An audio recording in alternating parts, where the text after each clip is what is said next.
Saludos cordiales, Ecuador, gracias por acompañarnos. Bienvenidos a Hora 25. Acaba de concluir el debate presidencial. Esta vez nos proponemos analizar, yo diría hacer un balance de lo mencionado y ocurrido durante este encuentro con los presidenciables. Nuestros invitados esta noche en el estudio principal de Teleamazonas, Janet Inostroza. Ella es periodista y directora de Visionarias. Gracias también a Fabricio Vela, periodista, director y conductor de noticias en Sonorama.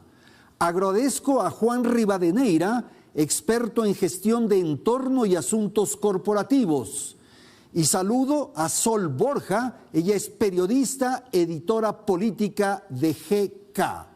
Este instante en el territorio continental ecuatoriano son las 21:55. Primera ronda de intervención de nuestros analistas. ¿Qué les pareció el debate? ¿Quién ganó? En fin, ese es el tema. Empecemos con Sol, si eres tan amable. ¿Qué ocurrió en el debate? ¿Cuál es la primera lectura, la primera apreciación? Buenas noches. Buenas noches, Andrés, y a todos los que nos acompañan, a mis compañeros panelistas.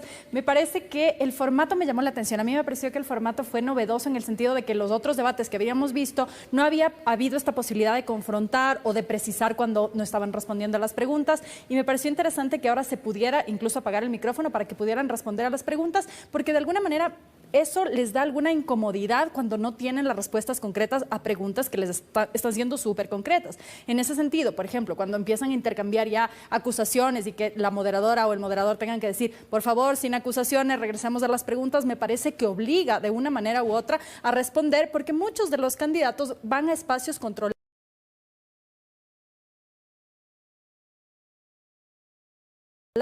que están de una manera cómodos para poder decir lo que quieran decir, incluso demagogos, etcétera, y de alguna manera esto les regresa como al eje de decir, respondan lo que viene. Les obliga a aquello, pero Janet, sin duda era un formato difícil. Me parece que en la primera parte, el primer eje, les generó mucha confusión. Sí, quizá con el tiempo ya fueron agarrando Sí, un poquito más en la segunda y mecánica, tercera pero parte, al es verdad. principio fue un desastre.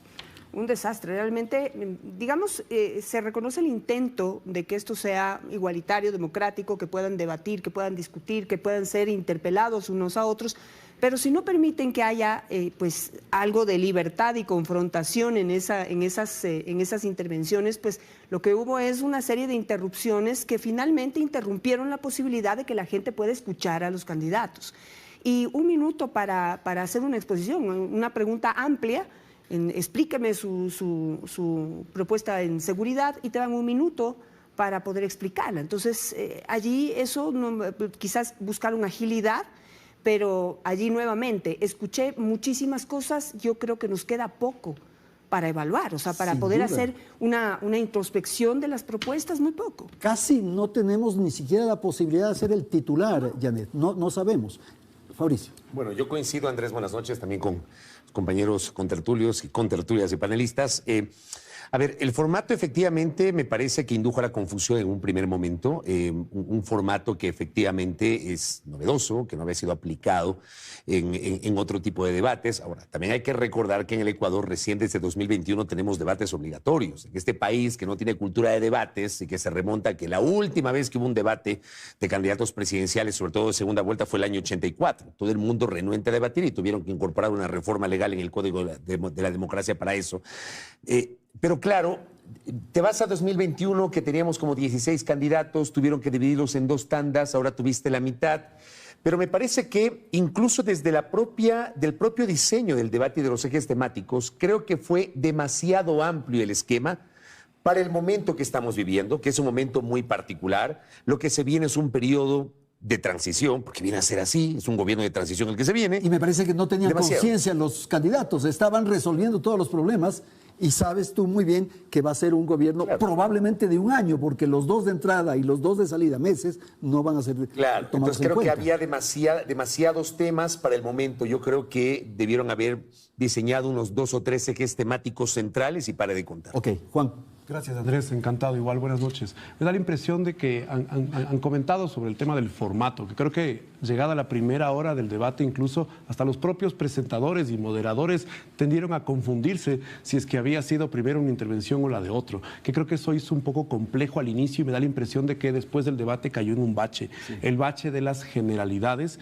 Quizá como punto positivo para salvarlo, me da la impresión de que fue bueno que comenzara por seguridad.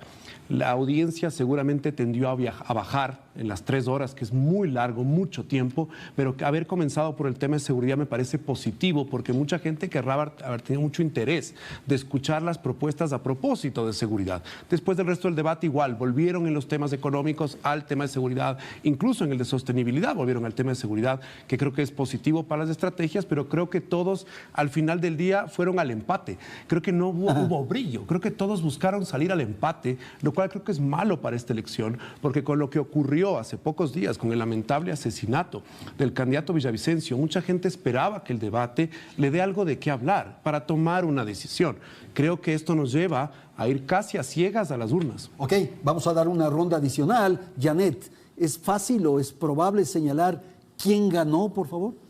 Coincido con mi compañero aquí, con Juan, porque pues realmente es muy poco lo que se escuchó, no hubo cómo profundizar en absolutamente nada. Entonces eso no te permite tener una claridad sobre quién pudo ganar o no. Demasiada igualdad promueve realmente el salir después de estas 3 horas con muchas incógnitas sobre lo que realmente quieren hacer los candidatos. Es probable que quienes estaban ya por algún candidato, por alguna candidata, simplemente ratificaron, reconfirmaron, pero no adhirieron otros votos, ¿verdad? No creo que ninguno haya podido ganar votos aquí. ¿Quién ganó, Fabricio? Yo no voy a decir quién ganó, obviamente. Pero tú sí sabes. No, yo vi 2 o 3 candidatos muy consistentes. Yo creo que Topic, con matices, obviamente todo esto con matices. Topic, Noboa, Sonnenholzer tuvieron etapas de consistencia, me parece a mí, pero eso no significa que uno de ellos ganó. Yo creo que es muy apresurado y sería muy simplista decir que fulano, sultano, mengano, perencejo ganó o perdió el debate. Yo lo que creo es que no hubo profundidad, insisto, sobre los temas que realmente le interesan al país. Y tampoco los candidatos dijeron con mayor certeza cómo lo van a hacer. Esa es la gran pregunta. Se quedan en la periferia diciendo pasa esto, pasa aquello, que la distribución infantil, que los temas de la política social, que vamos a solucionar el tema de las compras públicas, que vamos a impulsar reformas de no sé cuánto, pero no te dicen el cómo. Y yo creo que, claro, es que por eso yo planteaba, Janet, hace un momento que me parece que era demasiados temas que no te permiten desarrollar tal vez con mayor profundidad. 1 minuto no puedes sostener tu plan de seguridad. Vamos a tratar ese tema. ¿Quién ganó, Sol? No, yo tampoco me atrevería a decir que hay ganadores o perdedores, y sí estoy de acuerdo en esto de que difícilmente puedes distinguir incluso lo que uno dice del otro, porque todos dicen, bueno, vamos a resolver seguridad y dan una especie de respuesta genérica que no ahonda en detalle. Y también me parece que en ciertos temas del formato era difícil ahondar el tema del tiempo, pero también si, por ejemplo, empezamos a hablar de territorialidad, en un gobierno que va a durar 1 año, no sé si esa sea una prioridad. Es decir, quizá el tema de seguridad podría haber sido ahondado más con mayor tiempo para que puedan dar mejores respuestas, evitar estas interrupciones constantes, a pesar de que yo sí creo que era importante recordarles a los candidatos la necesidad de responder, porque si no vamos a divagar y no hay nunca una respuesta, pero sí me parece que el formato en ese sentido puede ser estrecho. Ok, Juan, contigo terminamos. ¿Quién ganó? Quizá la clave estratégica siempre en los debates es que se conversa después del debate. Y la post-debate. Es esto, que es lo que estamos conversando. Y si quienes hemos visto 3 horas seguidas de debate, que más o menos estamos metidos en estos temas, no podemos tener una conclusión final, me da la impresión que mucha gente que lo vio tampoco. Ahora, creo que es muy importante entender que viene esta semana, y dicho sea de paso, creo que este debate que fue muy esperado, creo que a todos estratégicamente les da mucho que perder, porque el mercado de votos que existía para el día de hoy, creo que nadie ni sumó ni bajó. Creo que de alguna u otra forma seguirá habiendo una incertidumbre hasta el día de la elección. Y claro, la gran ausencia de Fernando Villavicencio y esta expectativa alrededor del candidato que podía suplantarle o que está en plan de suplantar, que es nuestro colega Cristian Zurita. Vamos entonces a tratar los temas de los diversos ejes del debate y para eso damos paso a Belén. Hola Andrés, amigos, muy buenas noches. El primer eje del debate fue justamente el de la seguridad, y es que este es el tema que más preocupa a los ecuatorianos. Sin embargo, el mismo se abordó justamente en medio de la confusión del esquema del debate. Pero vamos a escuchar cuáles fueron las propuestas, en todo caso, más concretas que hicieron los candidatos. Veamos. Nuestro plan de inversión en seguridad son 1.200 millones de dólares. ¿Cómo lo vamos a conseguir? Implementando una empresa pública para la Policía Nacional. Hoy, todas las multas se pierden en la Agencia Nacional de Tránsito. Cerca de 250 a 300 millones de dólares anuales que se pierden. Vamos a coger todo ese dinero, invertirlo en la seguridad de los ecuatorianos. Y con eso vamos a poder financiar todos los proyectos que tenemos en cárceles, en fronteras, en equipamiento para las fuerzas del orden. Y vamos a hacer esa nueva penitenciaría del litoral con seguridad y sacarla del centro urbano en donde está en Guayaquil. Respaldando a la fuerza pública, permitiendo que cuando un delincuente alce un arma en contra de un ciudadano, sepa que le van a dar el tiro que se merece, que cuando atente contra la vida de un ecuatoriano, sepa que va a ir un régimen de máxima seguridad de verdad, para que cumpla la condena que se merece según el riesgo que representa. Limitando, con todo el respeto a los ciudadanos extranjeros que la mayoría vienen a hacer el bien, limitando el ingreso de ciudadanos con pasado judicial. La clave de todo esto es tener información de calidad. Y la información de calidad se hace articulando los sistemas y subsistemas de inteligencia y contrainteligencia. Fuerzas Armadas, Policía Nacional, el Centro de Inteligencia Estratégico. Con esa información de calidad no vamos a dar palo de ciegos, vamos a tener soluciones certezas, vamos a darles unas respuestas contundentes a la delincuencia común y al crimen organizado. Hay que militarizar los puertos marítimos para brindar la seguridad suficiente para que esos escáneres puedan decirnos fácilmente y de manera inmediata qué contenedor está contaminado. Necesitamos tecnología para poderlo hacer, cooperación internacional y, por supuesto, declarar los grupos de delincuencia organizada ante Naciones Unidas como grupos terroristas. Gracias. Estas son las intervenciones fundamentales en lo que tiene que ver con seguridad. Analizamos y hacemos un balance del debate de hace pocos instantes. Son las 22:06. El cómo, Fabricio. Todos tienen soluciones, todos saben, todos conocen cómo llevar adelante esto, pero ¿cómo? Y recursos, además. Claro, hagamos una revisión rapidísima. Luisa González ofreció fortalecer la fuerza pública. ¿Cómo? ¿Cómo? No profundizó en el cómo. Jan Topic señaló que implementará el plan Cero Tolerancia, destinará para seguridad 1.200 millones de dólares. ¿De dónde? ¿De dónde va a salir esa plata? Yacu Pérez indicó que si bien aplicará mano firme contra la delincuencia, también dará impulso a implementar políticas sociales. ¿Cuáles y cómo? Daniel Noboa, es importante que las Fuerzas Armadas tengan las herramientas y el respaldo para cumplir su trabajo. Este resumen lo hice yo por si acaso, no es que lo saqué de algún lado. ¿Ya? Para cumplir su trabajo. Señaló que el sistema de inteligencia va a ser integral. ¿Cómo? Van a volver a la CENAIN, van a reestructurar el CIES, porque hoy no tenemos inteligencia. Bolívar Armijos propuso dividir a las personas con delitos menores y mayores y financiar con recursos de la minería y el cobro una verdadera rehabilitación social. ¿En serio? ¿Cómo va a sacar esa plata? No lo sé. Javier Herbas afirmó que Ecuador tiene la necesidad de militarizar los puertos para enfrentar el narcotráfico. Entiendo que los puertos ya tienen presencia militar. Y Otto Sonnenholzer señaló que respaldará a la fuerza pública para que pueda combatir a la delincuencia sin que los uniformados corran el riesgo de ser enjuiciados. ¿Va a reformar la ley?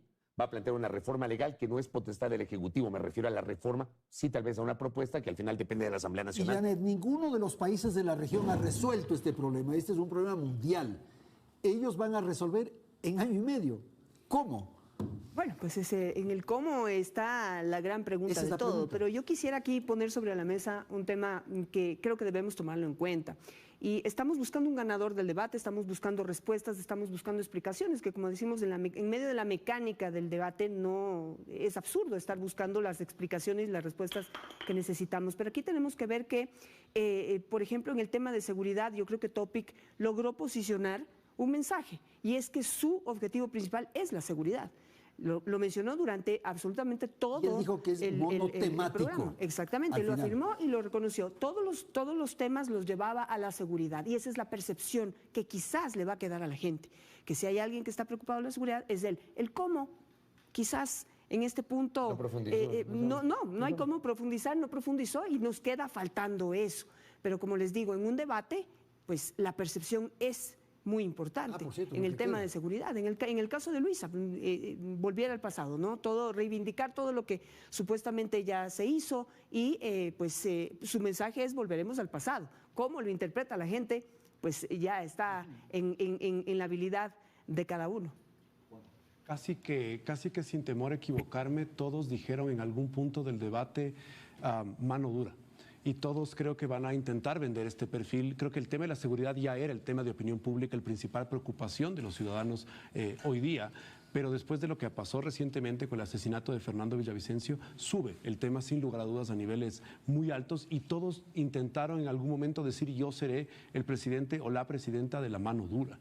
Lo otro es de entender que todos llevaron, y coincido con Janet, es decir, uno de los temas estratégicos que creo que también le benefició a Topic fue ser el primero en intervenir y en su tema, que es el tema de la seguridad. Claro. Porque los debates técnicamente van perdiendo pues sintonía conforme pasan las 3 horas y él incluso en ese tema no fue perjudicado por este problema de las idas y venidas de las preguntas y las contrapreguntas. Creo que fue el primero en hablar en su tema y eso creo que estratégicamente le viene bien para su campaña.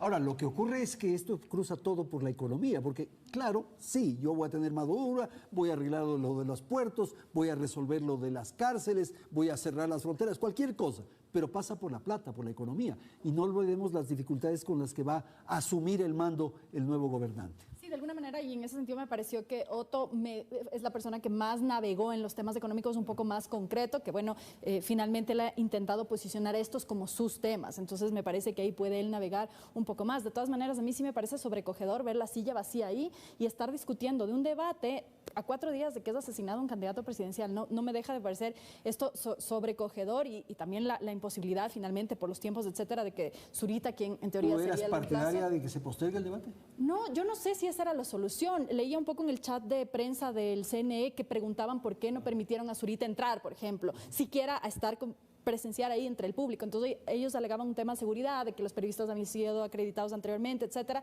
De todas maneras, me parece que estamos lentos en entender la urgencia y el contexto, ¿no? Estamos hablando de un debate como si fueran condiciones normales, cuando creo que además los componentes que van a influir en el voto no van a pasar por el debate, por el tiempo además de asentar estas ideas, que es muy corto, y también por el impacto personal en la gente que tiene el asesinato de Agustín Intriago, el más reciente de Fernando Villavicencio. Creo que esto va a tener un impacto que va a generar más bien un voto muchísimo menos racional incluso que en otras elecciones. Ok, como estábamos hablando de la economía y eso hemos planteado en esta última pregunta, Sol, quisiera dar paso a nuestra compañera Belén para que nos aporte elementos adicionales en torno a lo que se dijo, lo fundamental en torno a economía y empleo. Así es, Andrés. El segundo eje fue justamente el régimen económico y creación de empleo. Aquí se habló de los subsidios, cómo cerrar la brecha fiscal y también cómo atraer la inversión extranjera. Veamos si eso respondieron los candidatos. Vamos a mantener los subsidios, pero con un apalancamiento enorme tecnológico para mejor focalizar. Una cámara por gasolinera con lectura de placas y conectarla al dispensador de carburante nos cuesta $5 mensuales, Luis. Importante saber cuánto cuestan las cosas para realmente evitar robarle al Estado ecuatoriano, a lo que lastimosamente, una narrativa que ustedes nos han vendido por 10 años. Una de las propuestas fue hacer la refinería del Pacífico que ustedes y sus gobiernos destrozaron y no dejaron que avance. Vamos a hacer esa refinería, ese proyecto petroquímico que nos permita generarles a ustedes puestos de trabajo. Crearemos una comisión contra la corrupción y la impunidad. Fortalecemos la unidad de análisis financiero para que pueda detectar todas las economías ilícitas. Sumado a ello, queremos retomar lo que Fernando Villavicencio nos planteó. Eso es la reforma a la ley orgánica de la extinción de dominio para recuperar lo robado. Pero que todo recurso fresco que llegue al manejo del Estado vaya a la agricultura, al emprendimiento, a la construcción. Segundo, combatir la corrupción y la impunidad, que es la que nos está desangrando y que nos está llevando a tener sobreprecios de más del 30%. Tercero, apoyo fundamental a la agricultura. Vamos a impulsar desde lo público y hemos identificado 1.500 a 2.000 millones de dólares el crecimiento de la economía para generar esos empleos que hacen falta. Cada dólar que tú inviertes en infraestructura es $1,5 de crecimiento económico. Cada punto porcentual de crecimiento del PIB son alrededor de 40.000 empleos que podemos generar. Y esto lo podemos hacer rápido si identificamos las obras que debemos de recuperar, que están en mal estado: carreteras, hospitales, escuelas, UPCs. Nadie está consciente de las graves dificultades económicas que va a asumir el próximo gobierno. En diciembre está agotado prácticamente el presupuesto general del Estado. Tenemos el fenómeno del Niño que va a tener un costo significativo. Tenemos la eliminación de los ingresos al Estado por la vía del petróleo, del Yasuní. Las condiciones son muy complejas, pero tienen para ello todas las soluciones. Quizá esa fue otra de los alcances de todas las propuestas. Eran generales y creo que ambiciosas como para pensar incluso para 2 periodos. Me da la impresión que incluso Yacu Pérez llegó a decir que vamos a dejar el extractivismo al post-extractivismo. Eso en 1 año y medio me parece realmente pues una tarea casi que inverosímil. Ahora, muchas de las propuestas son propuestas para arcas llenas, no para arcas relativamente vacías. ¿Y por qué digo esto? Además, rehabilitar la refinería. Bueno, ¿con qué dinero? Creo que ahí hubo un error de entrar en un tema que creo que políticamente es muy complejo de manejar. Yo no sé si era incomprensible que ella misma traiga un tema que no es el tema más fuerte para el correísmo. Yo no sé si ese fue el mejor espacio para brindar ese ejemplo. Y tampoco digo cómo. Lo primero que se le vino a uno a la cabeza es una planicie, ¿no? Ahí, 1.200 y le dio millones de a dólares un ahí espacio botados. para hacer una réplica en la cual le dijo, mire, es un caso que tiene algunos temas que se ha hablado en la opinión pública que no le benefician. Ahora, ya en los errores, Yacu le sacó en cara a Otto el haber renunciado a la vicepresidencia. Pero Otto no le recordó lo de la prefectura allá. Que ahí hay un tema importante. En términos estratégicos, me da la impresión de que todos usaron la repregunta para el ataque.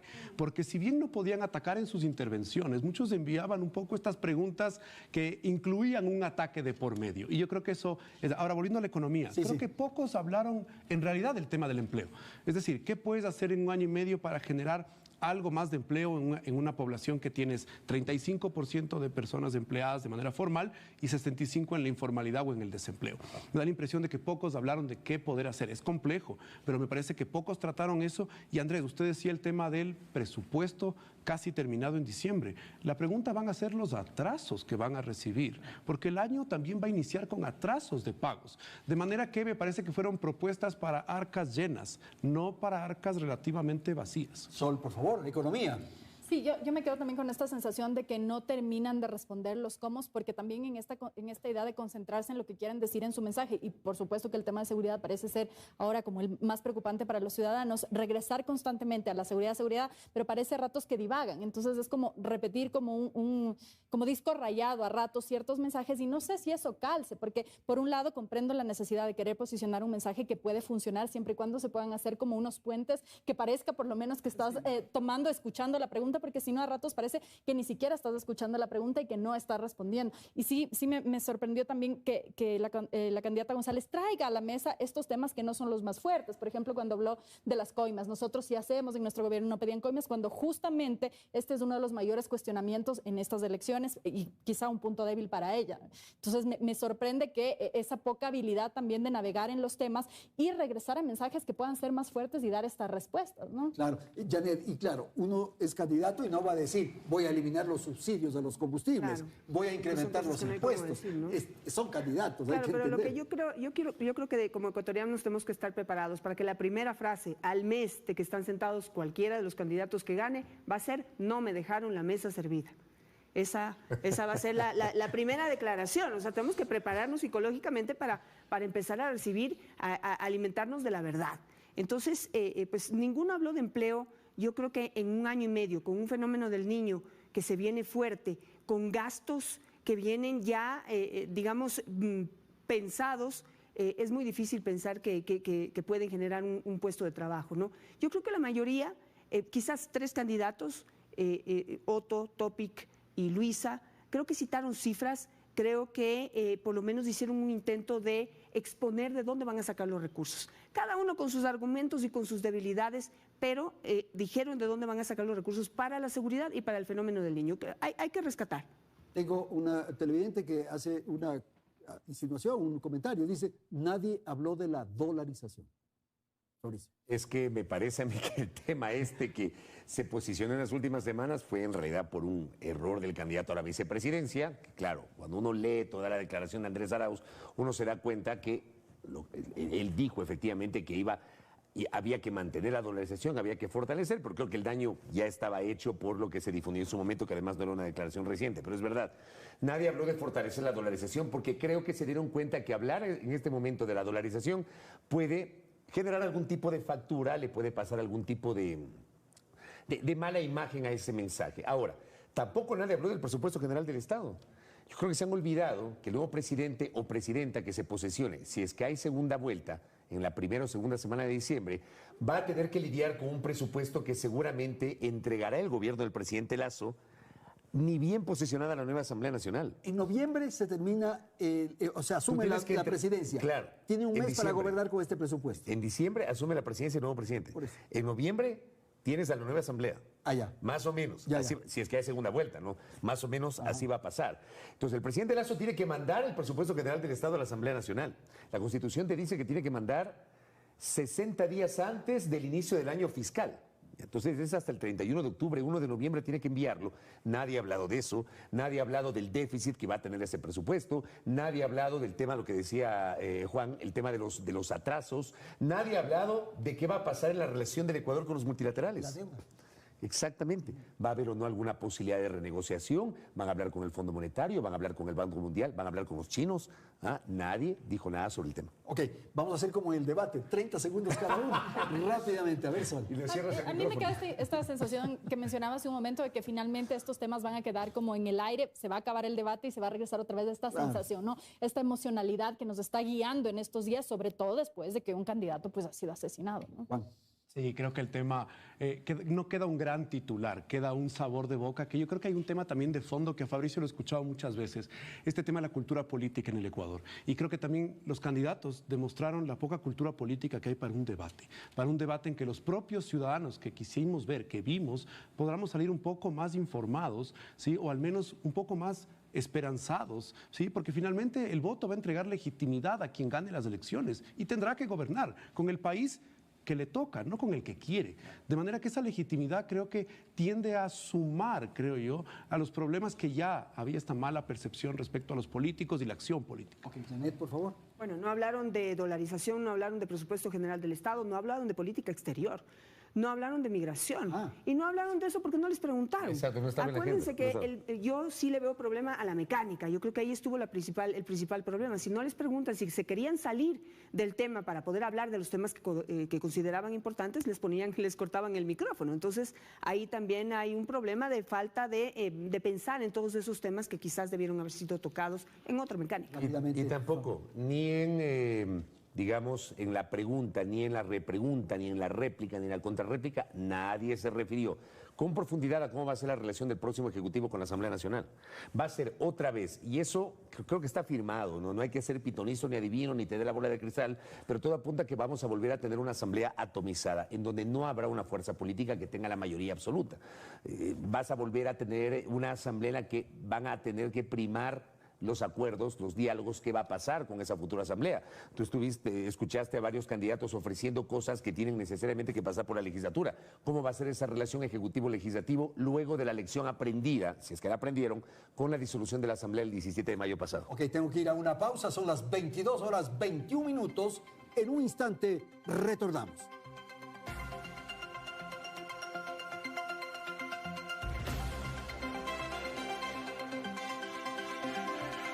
Gracias amigos por seguir en nuestra sintonía. Continuamos con más. El tercer eje que se abordó dentro del debate presidencial fue el de política social.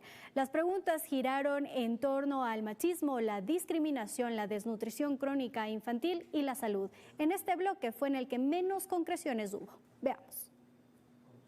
De implementar la atención de salud mental, inicialmente telemática por razones de costos y tiempo, pero en el tiempo con urgencia, eso sí, en las escuelas y universidades. Nuestro gabinete será paritario. Además, vamos a darle todo el presupuesto necesario para ejecutar la Ley de Prevención y Erradicación de Violencia contra las Mujeres y las Niñas. Vamos a crear un fondo de $500 millones para que se le dé microcréditos hasta $5,000. Y fundamentalmente estarán destinados a las mujeres cabezas de hogar. Invirtiendo $1.33 por niño cada día, para los 4.3, podemos drásticamente reducir en 12 meses la tasa de nutrición infantil a la mitad. Tenemos que cuidar a la madre gestante. Por eso en salud estamos hablando de la atención primaria.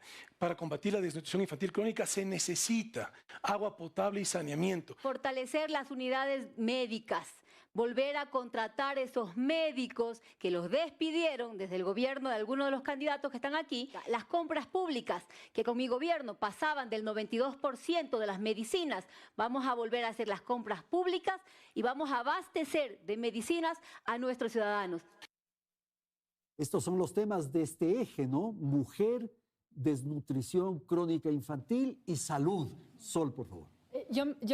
Me llamó la atención cuando Otto empezó, porque él empezó hablando primero con respecto a la violencia contra la mujer y tuvo un discurso como muy elaborado que no dio nada concreto y además me parece que se contrapone con ciertas promociones, propagandas que está haciendo en la que se vuelve a hacer burla del uso de la mujer con la población LGBTI, es decir, no hay concordancia entre lo que pretendió decir, porque me parece que se confundió en el camino y lo que dijo. Y sí me llamó la atención que en cambio Yacu Pérez sí habló, dijo como varias, dijo 1, 2, 3 y habló del gabinete paritario, el presupuesto para ejecutar la ley de prevención de violencia que ningún gobierno se ha comprometido ni la ha ejecutado, garantizar entrega de bonos a hijos de víctimas, garantías para que terminar con esta guerra que se vive en las calles y se vive en la casa, también dijo, ¿no? Y me parece también que en el tema de salud, Luisa González estuvo otra vez como muy redundante del vamos a regresar a hacer, vamos a regresar, y yo creo que eso va a ser ya insuficiente. Digamos, el vamos a regresar tiene ya una votación cautiva, pero no sé si pase más allá de eso, si no vamos un poquito más allá de vamos a volver a hacer. Ya que mencionaste a Yacu, no le salió bien lo del vóley, me parece. No, eso fue creo que en otro de los ejes, pero sí. Me parece que, a mí me parece que Yacu iba consistente de acuerdo a lo que él piensa y lo que ha dicho públicamente, el tema de la medio ambiente, el Yasuní, el petróleo en tierra. Y cuando sale con el tema del boli fue como fuera de lugar y además Topic lo supo aprovechar muy bien. Lo supo aprovechar muy bien. Le dio pie a Topic para. Sí. Por favor. Sí, tomando lo del boli, porque mucha gente va a hablar del tema del boli, pero me da la impresión... Capaz que queda eso como... Claro, quizá, o el bam, bam, bam que dijo en algún momento sí, a Topic.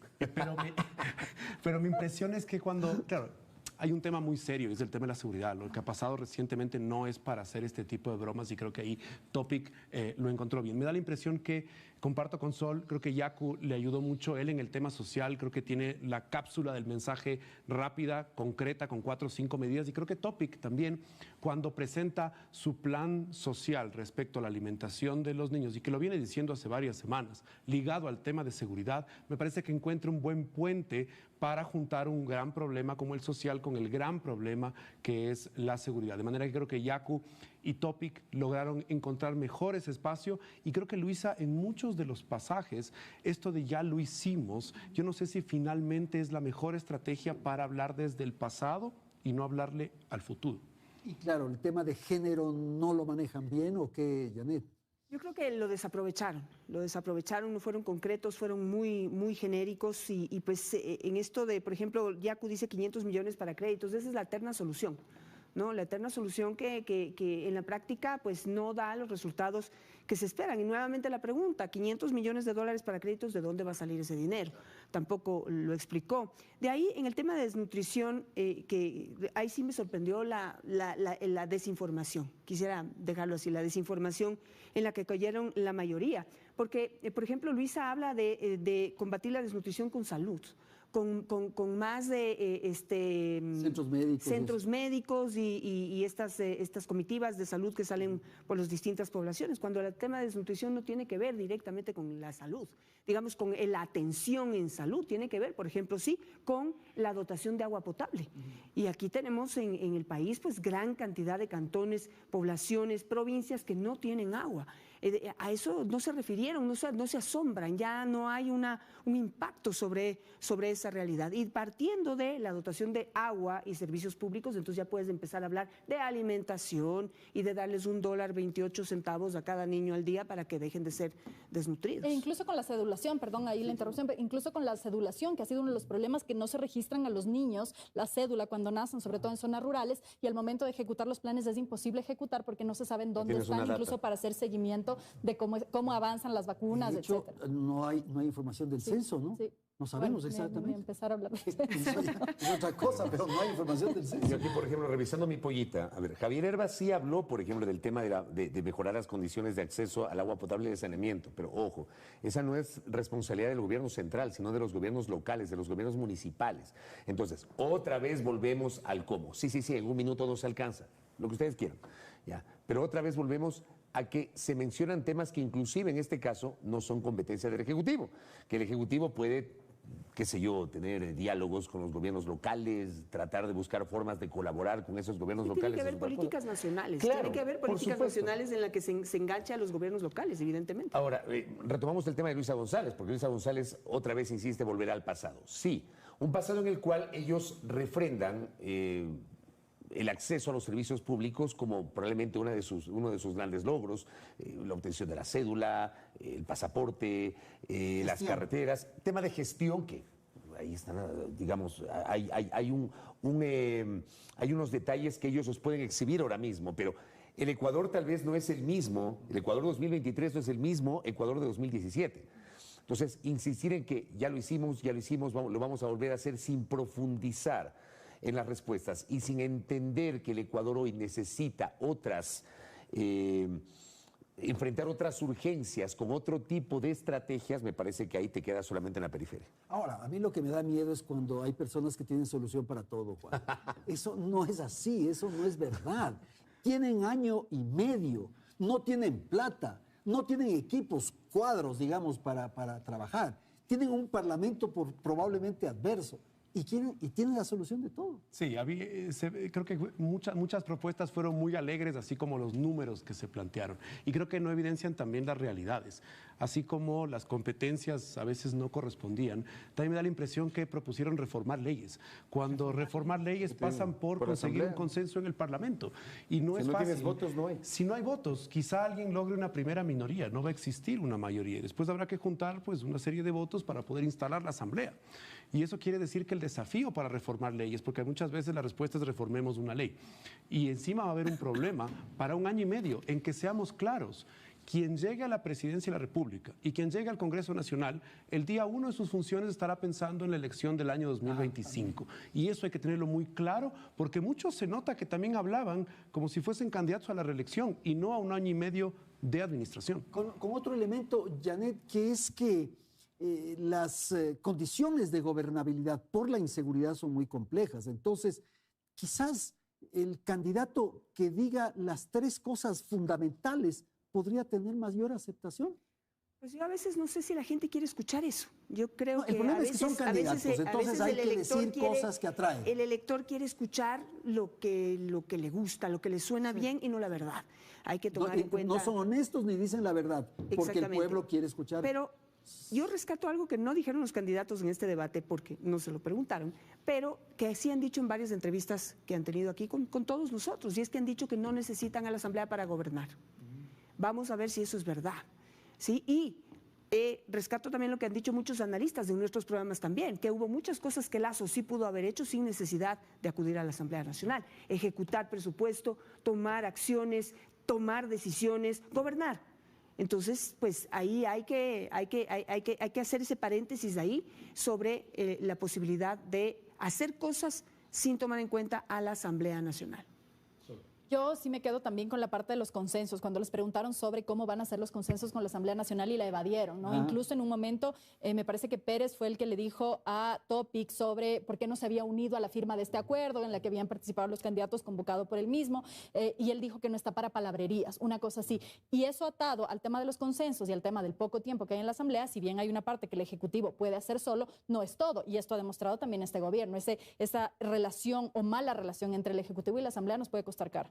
No, y creo que cerrar lo que decía Sol es, se nota que todos van a confrontar en el Congreso, porque se nota que nadie quiso conversar con nadie, y quiere decir que cuando venga la etapa de los conflictos ya políticos, cómo se van a lograr mayorías para determinadas acciones, no solo legales, sino también que permitan al presidente ejecutar determinadas acciones que también se necesitan condiciones políticas básicas para implementarse. Ok, vamos a ir a un nuevo punto, a un nuevo eje, como llaman en el debate, o como llamaron en el debate, y para eso damos la palabra a Belén, por favor.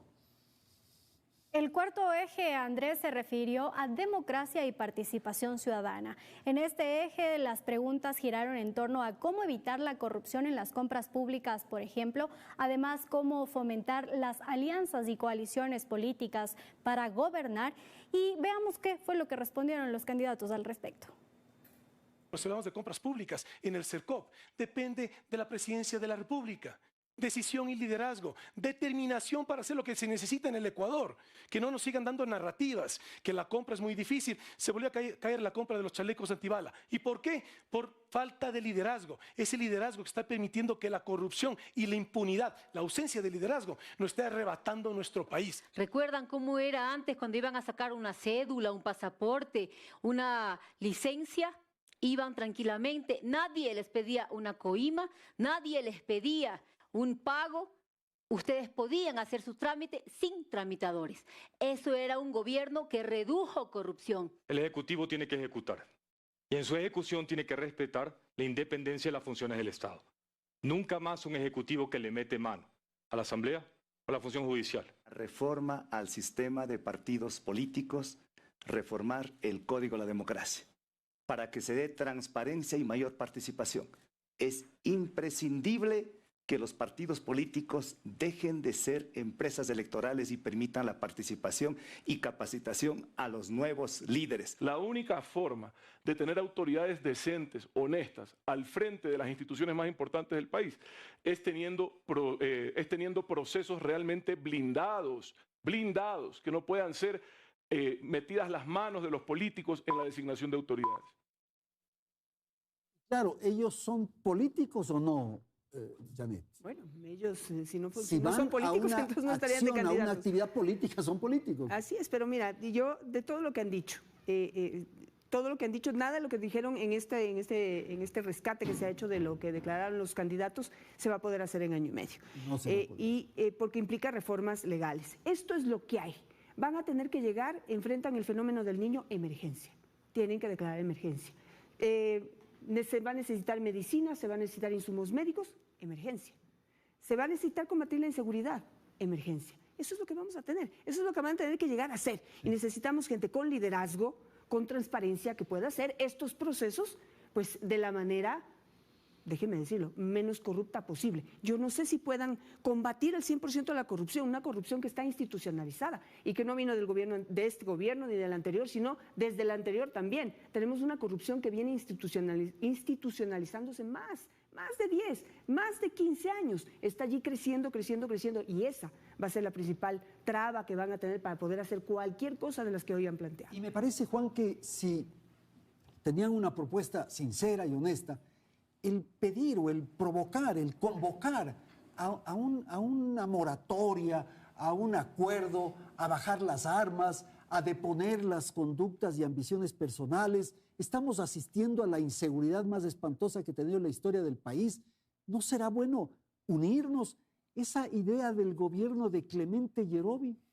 Me da la impresión de que si se les dio una oportunidad para hablar sobre democracia, creo que tenían un espacio para lucirse. Para este llamado. En términos de un llamado, de un gran acuerdo para el país. Y todo el mundo cita a veces los ejemplos de España o los ejemplos de los políticos uruguayos. O de Chile, con la concertación. O de Chile, pero todos creen que los procesos son tan sencillos como si es que hay un problema, todos tienen que juntarse. También está la calidad de los políticos, claro, ¿sí?, que deciden hacer ciertos renunciamientos, deciden poner cierta perspectiva adicional. Y yo creo que no hablaron de tolerancia, no hablaron de las minorías, no hablaron de cómo tolerar la crítica del opositor político, cómo llegar a consensos. Nadie habló de eso. Se volvió también algo muy ejecutivo. Y bajar los odios. Además bajar las los polarizaciones. Odios. Porque si la seguridad es el principal problema, me parece que la violencia lo que hace, y la violencia política, la violencia verbal, la violencia pública, lo único que hace es aumentar esa percepción, claro, y eso quiere decir menos calidad de vida. Sol, por favor. La institucionalidad, recuperar la institucionalidad. Porque si estuviéramos en un país institucionalizado, poco importaría quién esté de presidente de la República. En un año va a ser una tarea titánica, Muy por no difícil. decir imposible, si es que somos claros. Y también me parece que pensar que el llamado a la unidad pasa por otros lados y no hacerse responsable, que surge también de la responsabilidad de los políticos. Si es que en sus propias campañas se atacan, hay virulencia, hay violencia, no se escucha al opositor, no se escucha al que critica, la prensa que critica es corrupta, es vendida, quién te pagaron, etcétera, ya no hay ese espacio para el diálogo que en un país tan roto como este es urgente, porque sin ese espacio para el diálogo y que también se evidencia aquí, que no estamos acostumbrados a tener este tipo de debates porque podemos estar en desacuerdo, pero no necesitamos insultarnos. Y esta convocatoria que hace, a la que asisten 4 candidatos, también demuestra esa incapacidad de los propios candidatos de sentarse a la mesa. Yo leí a alguna gente que criticaba y decía, pero es un comunicado cualquiera. Es más allá de eso, se necesita un simbolismo también después de esta violencia cruenta que hemos visto, que termina con la vida de un ser humano. Si es que los propios candidatos, que son los líderes a los cuales una militancia le sigue, y sí le sigue tanto en la violencia como el rato que deponen sus actitudes, es fundamental que ellos comprendan como los primeros. Yo quisiera, esto de los símbolos me parece fundamental, Sol, yo quisiera en este momento en que están matando a candidatos, alcaldes, a los ciudadanos que los matan todos los días, sí quisiera ver una foto como la de Sixto con los expresidentes.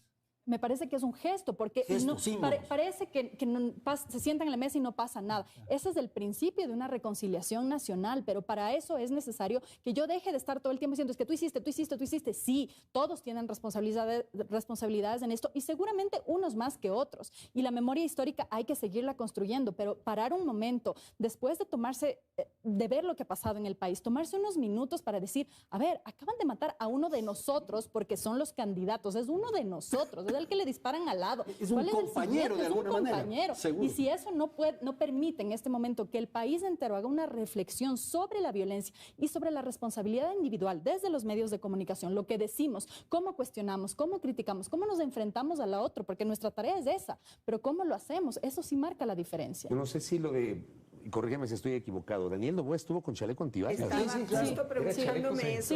Sí. Ya, yo pensé inicialmente que era un suéter, un chaleco, o un chaleco.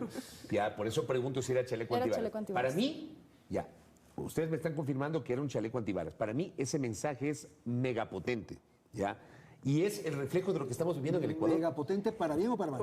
Para mal, pues, para mal.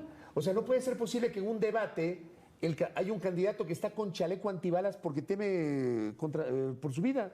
O tienes tú esta tarde el anuncio, en la jornada de hoy, el anuncio de la candidatura de Cristian Zurita a la presidencia acompañado de Andrea González Nader. Los dos con chaleco antibalas. O sea, es una locura. Ahora, por otra parte, y me quedé con algo que había dicho Yacu Pérez. Yacu Pérez dice que hay que reformar el Código de la Democracia y ahí planteó su propuesta. Déjeme contarle al candidato Yacu Pérez y también al resto de candidatos que, insisto, el nuevo presidente, si hay segunda vuelta, se posicionará en los primeros días de diciembre. Y ya en febrero empieza a correr el nuevo calendario electoral para las elecciones de febrero del 2025. Y no se puede hacer ninguna reforma legal en materia electoral dentro del año anterior al nuevo proceso electoral. Entonces, no va a servir de nada. Otra vez, no estamos identificando las urgencias. Proponen reformas legales que además revisan la ley orgánica de la función legislativa. Una reforma legal no se aprueba de un día para otro ni de una semana para otra. Hay unos tiempos establecidos en la ley orgánica que lamentablemente parece que no tienen conocimiento los candidatos en su afán de ofrecer cosas que no van a poder cumplir. Bueno, nos salimos un ratito del debate, ya hemos terminado de revisar los ejes fundamentales. El presidente que el Ecuador necesita, Sol, ese es el tema fundamental. ¿Qué es lo que necesitamos durante el próximo año y medio de gobierno?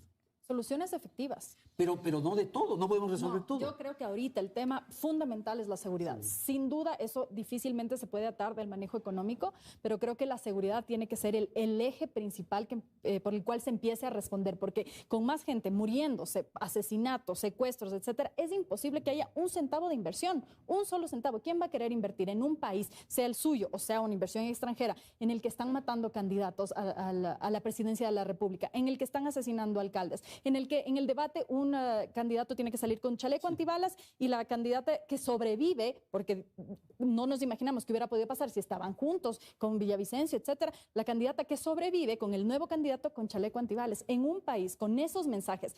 Esos son los mensajes más contundentes por encima de cualquier presidente que diga les voy a dar seguridad jurídica, etcétera. No sirve de nada si es que la seguridad no se resuelve primero. Quizá creo que lo de fondo es entender que hoy más que nunca se necesitan los políticos profesionales. Y eso creo que es una reflexión de fondo que creo que mucha gente quizá lo rechace por este tema global de rechazo a los políticos. De desprestigio. Hoy los candidatos dicen yo no soy político, pero se presentan a elecciones y hacen política. Me da la impresión que pues, si alguien entra a patear una pelota en una cancha de fútbol profesional y no se califica de futbolista profesional, pues muchos le cabe duda de su desempeño. De manera que hoy es cuando se necesitan los políticos precisamente para que puedan manejar los tiempos sociales, manejar cómo la sociedad está atendiendo ciertos problemas y desde esa profesionalidad de la política. Porque miren, si ustedes miran las edades de todos los que participaron, quizá es esa nueva generación de políticos que van a estar presentes en las próximas elecciones. Esa nueva generación de políticos va a tener responsabilidad sobre la conducción del país.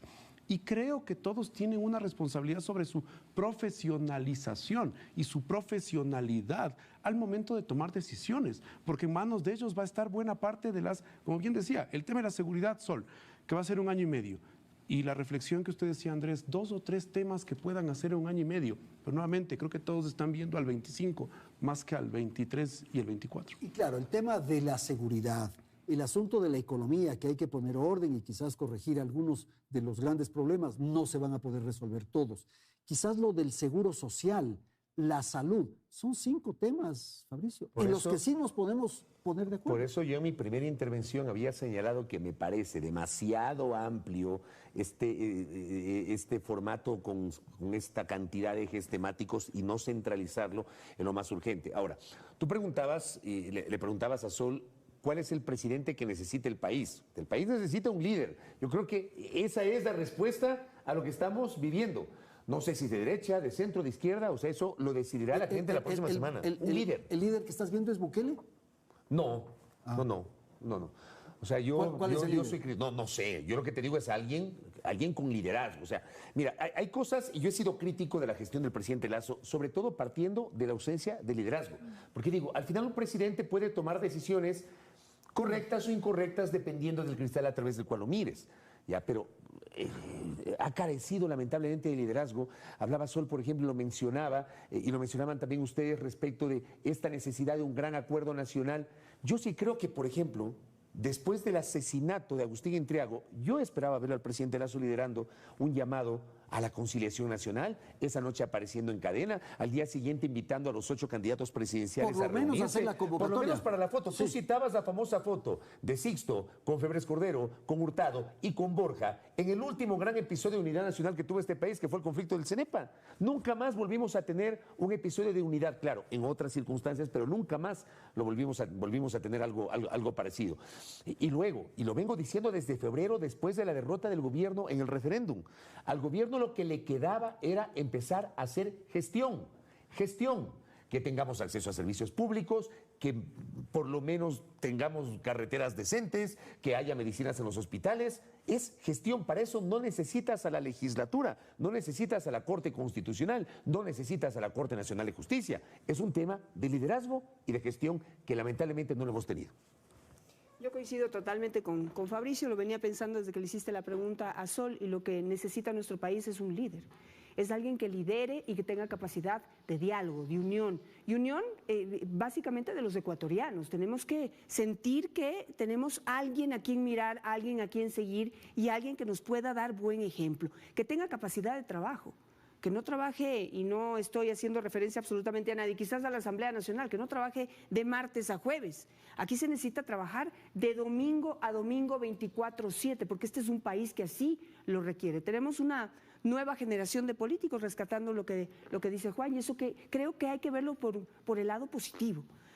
Para el presente y para el futuro. Es un reto enorme para la gente joven de este país. Los candidatos están entre los 35 y los 45 años. Creo que Yacu tiene algo más, pero no deja de ser una persona joven. Es un reto enorme para los jóvenes y para lograr esa capacidad de convocatoria, liderazgo, buen ejemplo. Ese momento pueden cambiar las cosas, y la presión social que eso puede generar puede hacer que las demás instituciones también se unan en este cometido. Este es el programa Hora 25, son las 22:50. En un instante con ustedes. Estamos por concluir esta edición especial de Hora 25 en atención a que estamos analizando un tema que se produjo hace pocos instantes. Y voy a pedir a nuestros panelistas concluir con un mensaje, si cabe el término, con una expresión más bien positiva. Esta idea, Fabricio, de que una elección siempre es una esperanza. Quizás podamos mejorar. Por favor. Yo siempre defiendo, porque creo en eso, defiendo ir a las elecciones no como una obligación, sino como la necesidad de participación, como una manera de que el elector pueda decidir el destino, aunque pueda ser muy cliché lo que estoy diciendo, pero en la práctica es así. Yo creo que la democracia no se construye solamente cuando hay una elección, pero la elección es una herramienta poderosa para que los ecuatorianos tomemos una decisión y encaminemos el futuro del país. Yo espero que el domingo 20 de agosto el pueblo ecuatoriano acuda masivamente a votar. Que sea un voto, sí, de ira, de rabia por lo que estamos enfrentando, pero que también sea una combinación de esperanza, porque la esperanza es lo último que se pierde, de mejores días para esta república, ¿no? Muy bien. Juan, y claro, las condiciones no son las mejores, estamos con enormes dificultades, hemos revisado los problemas, pero quizás, es la esperanza lo que dice Fabricio, quizás podamos salir de esto. Hay este famoso libro que habla de la indignación a la esperanza y creo que es importante entender que este día domingo los ecuatorianos debemos salir a votar. Y aparte, no solo salir a votar, sino pronunciarnos por determinado candidato o candidata. Darle la legitimidad para que pueda desarrollar un plan de trabajo. Al final del día va a haber una persona que se va a sentar en el sillón de Carondelet. Va a haber una serie de asambleístas que van a ocupar el Palacio Legislativo y ellos van a tener que tomar determinadas decisiones. ¿Y por qué quizá esta es de las más importantes elecciones que ha tenido el país? Porque es una elección para un periodo corto, pero quizá para un compromiso más largo. Porque si esa persona llega a tener un buen desempeño, es probable que pueda buscar una reelección y quizá hasta los ecuatorianos le apoyen. Y lo que ocurre es que muchas veces les criticamos, les cuestionamos a los políticos, pero esta vez tenemos la responsabilidad nosotros. Sol, por favor. Yo creo que la responsabilidad no solamente inicia y termina el momento del voto, sino también porque no estamos dando una carta en blanco. Estamos haciendo un voto de confianza al presidente, pero creo que como ciudadanos tenemos la obligación de ese escrutinio público, de que lo que se ha comprometido a hacer se lo haga, de que se entreguen los servicios básicos, o sea, derechos básicos de la gente, que pueda vivir con seguridad, un mínimo de seguridad, que pueda acceder a medicamentos. 3, 4 temas que decíamos que son fundamentales. Y sí me parece ahí que, por supuesto, hay que mantener la esperanza, pero también hay que mantener la vigilancia, porque no estamos entregando una carta en blanco al candidato cualquiera que llegue a sentarse en Carondelet. Esa es la democracia, Esa es la democracia. Permanente monitoreo, digamos, y escrutinio. Janet, contigo terminamos. Bueno, yo quisiera concluir diciendo que quizá como una reflexión general, ¿no? Que este debate quizás no movió ni va a mover el tablero político, pero hay algo que sí lo hizo y es la muerte de Fernando Villavicencio. La muerte de Fernando movió el tablero político y movió los corazones, la reflexión y la conexión de la gente con este proceso político. Yo tengo la esperanza, confío mucho en el pueblo ecuatoriano, sé que acudirá masivamente a las urnas, que marcará la casilla con algún voto, porque este no es el momento de votar nulo ni blanco, aunque ese sea un derecho que todos tenemos, pero necesitamos decidir, necesitamos tomar responsabilidades y luego interesarnos por las mismas. Hoy más que nunca el Ecuador necesita un pueblo conectado con sus decisiones, con sus responsabilidades, y eso hará que cualquiera que sea el mandatario cumpla con sus promesas. Tenemos un par de minutos adicionales. Rápidamente, Fabricio. Muy bien. Entramos a la última semana de la campaña. Los últimos 4 días evidentemente van a ser de mucha expectativa. Vamos a conocer, y acaba de llegar justamente la confirmación de que ha ingresado la inscripción de la precandidatura de Cristian Zurita. Esto seguramente, yo me imagino que el CNE, y debería ser así, aplicar un procedimiento sumarísimo para que el candidato sea calificado. Yo creo que las organizaciones políticas tienen que viabilizar esto también sin presentar impugnaciones para que quede firme esa precandidatura, porque las elecciones tenemos a la vuelta de la esquina. Ok, Sol, rapidito, vamos a terminar. Me parece esto, es urgente también que esta candidatura, a propósito también de lo que decían Janet y Fabricio, que esta candidatura pueda participar en las elecciones, porque no puede quedar como una persona es asesinada, un candidato es asesinado y se queda sin candidato. Eso sería darle un voto al crimen organizado, eso sería dar un voto a la impunidad. Un mensaje quizá para la comunicación y para las redes, para el uso de las redes sociales en esta última semana. Es muy probable que haya la tentación de los candidatos, por supuesto, y lo van a hacer hasta el día domingo, pero también de los ciudadanos. Creo que es muy importante entender la responsabilidad que todos tenemos en nuestras manos, literalmente en nuestras manos, cuando enviamos mensajes o cuando se crean estos círculos pues, de violencia y de confrontación, que creo que poco favor le hacen a un proceso en que sin duda arrancamos una semana con indecisión. Coincido con Janet, no necesariamente todo el mundo tomó una decisión esta noche, pero precisamente esta semana hay que tener un proceso responsable de candidatos y de electores. Contigo terminamos. Bueno, este es un país que tiene mucho que dar, que es muy rico, que tiene mucho futuro y que depende también de cómo nosotros elegimos, de cómo nosotros nos preocupamos por lo que pase de aquí al mañana. Así que pues mucha confianza, mucha esperanza y a votar el próximo domingo 20 de agosto. Muchísimas gracias a nuestros panelistas que han estado en vivo aquí en el estudio central de Teleamazonas. Gracias a la audiencia. Felicidades, Ecuador.